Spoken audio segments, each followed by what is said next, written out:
Hi, good day to all. My topic will be regarding the perspectives of Professor Anthony William Bates in ensuring quality in a digital age. Before I go to the main topic, I would like to present to you a short background about our author, Professor Anthony William Bates. Professor Tony Bates is one of the most intelligent and informed leaders on e-learning in the world.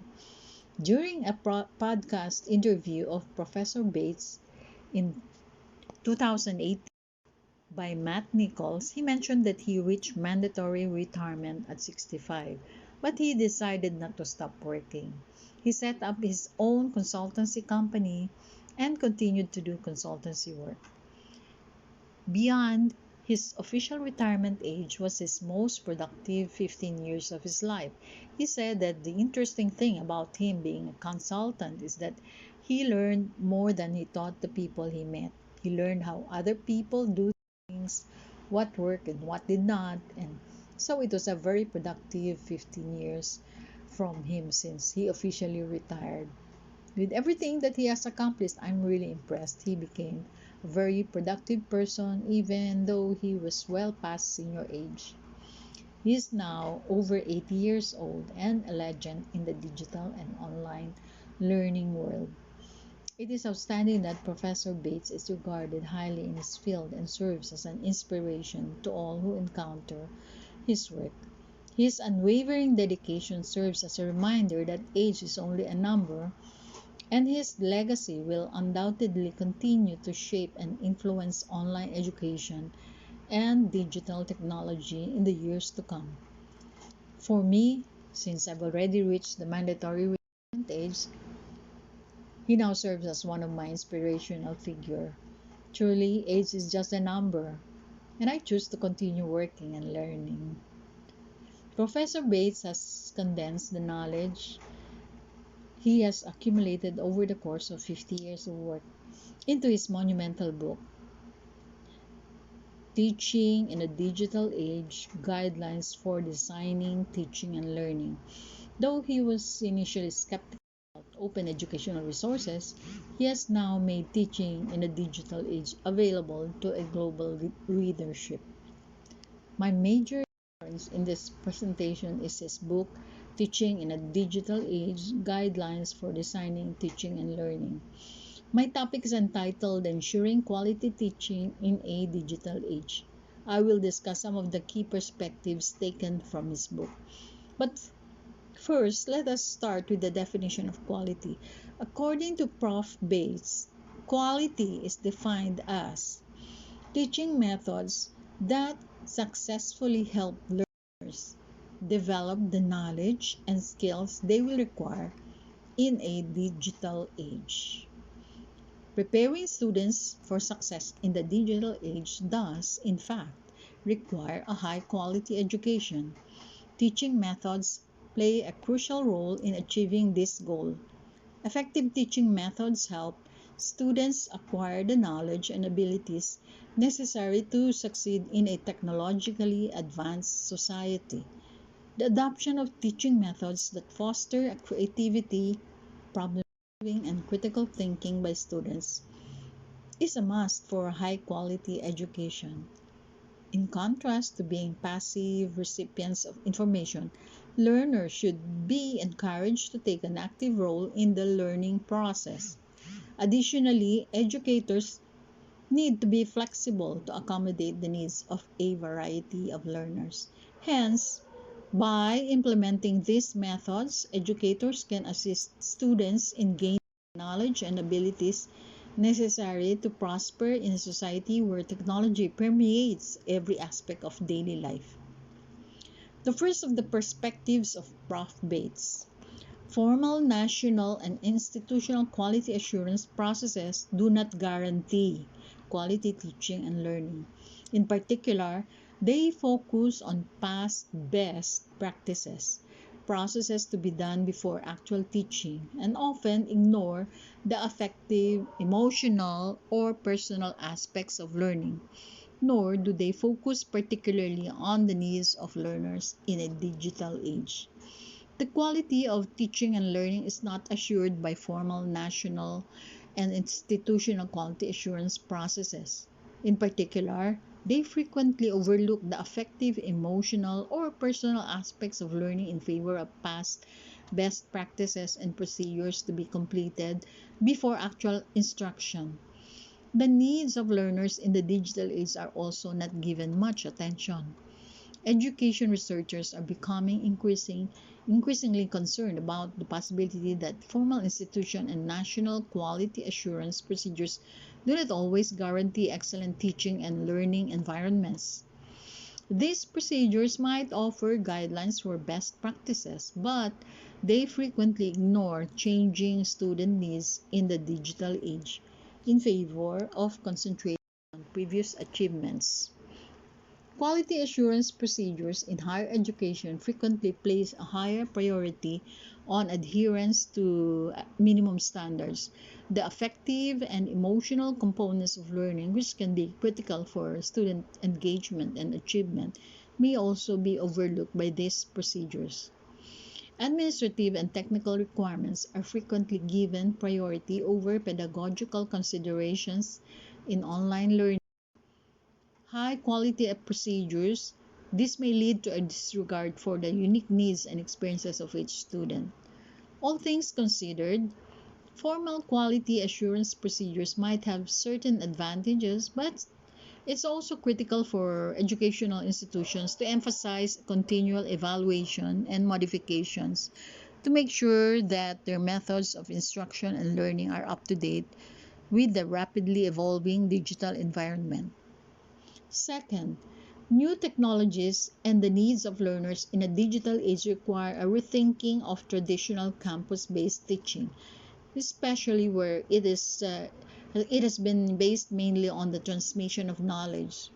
This means reassessing the way we teach and determining how we would really like to teach in a digital age.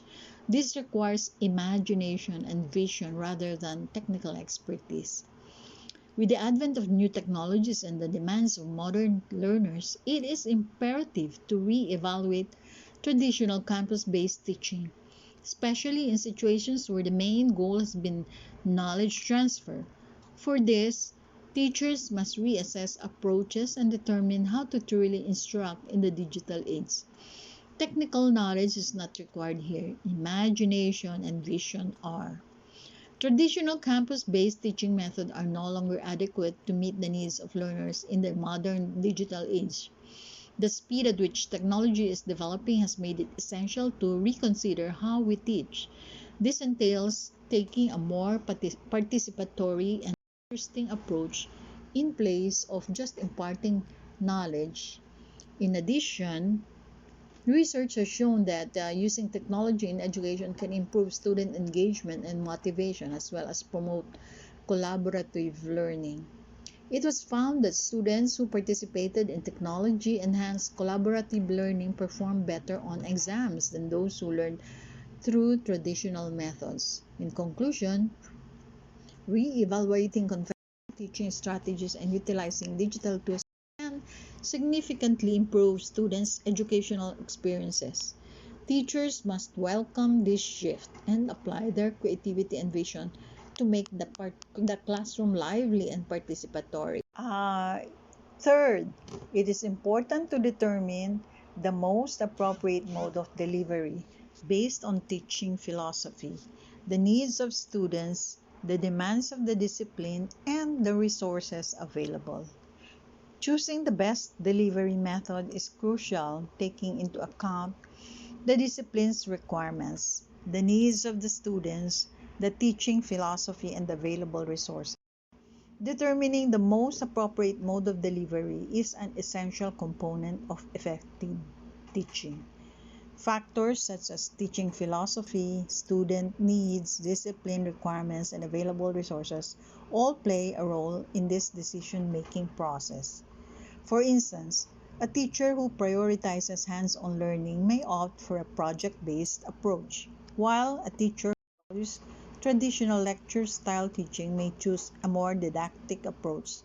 Similarly, a teacher who has a class full of visual learners may opt for more multimedia components in their lessons.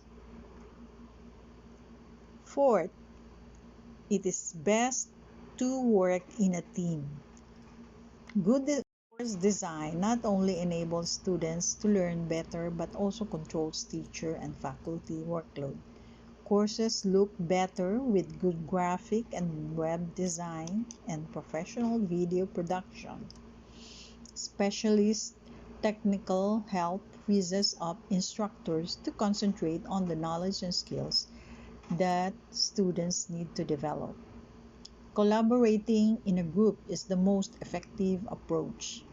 In addition to improving student learning, effective course design reduces workloads for faculty and teachers. Effective graphic and web design, as well as high-quality video production, improve the appearance of courses. Expert technical support frees up teachers to focus on the skills and knowledge that students need to acquire.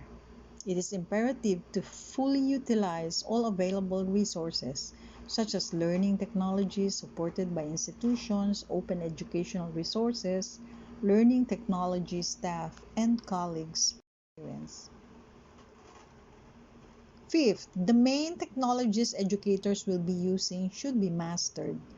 Educators should learn how to use any particular tool, such as learning management or lecture capture system, e-portfolio or synchronous webinar tool, etc.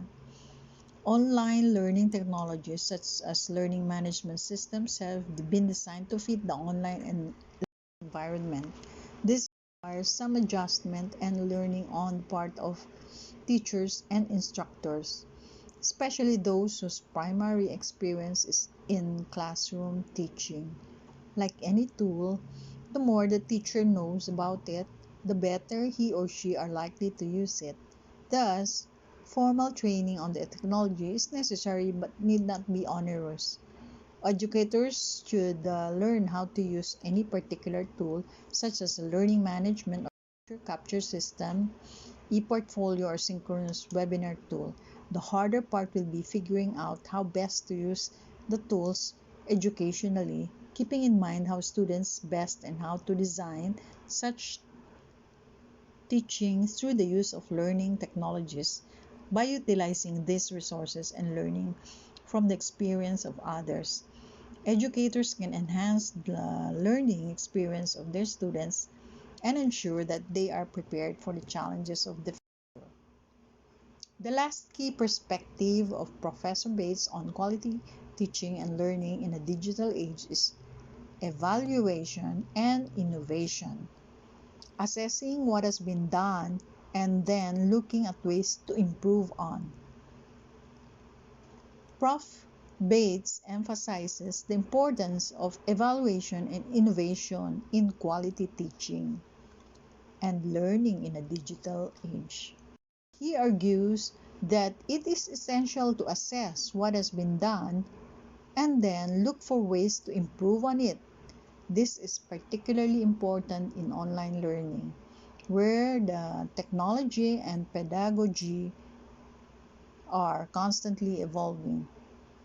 Evaluating online learning involves measuring student learning outcomes, as well as assessing the effectiveness of the technology and the pedagogy used. He also suggests using student feedback to improve online courses. It is essential to evaluate the effectiveness of online learning and explore ways to enhance it to ensure that students receive quality education in a digital environment. One way to evaluate the effectiveness of remote education is to examine its impact on student achievement and satisfaction. This can be done through surveys and assessments that measure student performance and engagement.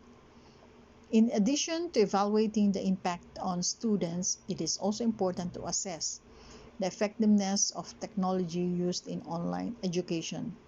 Learning management systems and multimedia resources are crucial components of online learning and their effectiveness must be evaluated to ensure they are meeting the needs of students and educators. This evaluation can be done through user feedback and testing to identify areas for improvement. Overall, evaluating the effectiveness of remote education and identifying avenues for enhancement is crucial for delivering top-notch education in the digital era. By understanding the impact of online learning on students and assessing the effectiveness of the technology used, educators can make informed decisions to improve the quality of education delivered in the digital environment. That ends my presentation, and thank you for watching. Please see my references. I will post my discussion questions. Merry Christmas and God bless us all as we celebrate the birth of our Lord Jesus Christ. Kung may kuti-kuti ka, umubusi-busi la, ganyan ang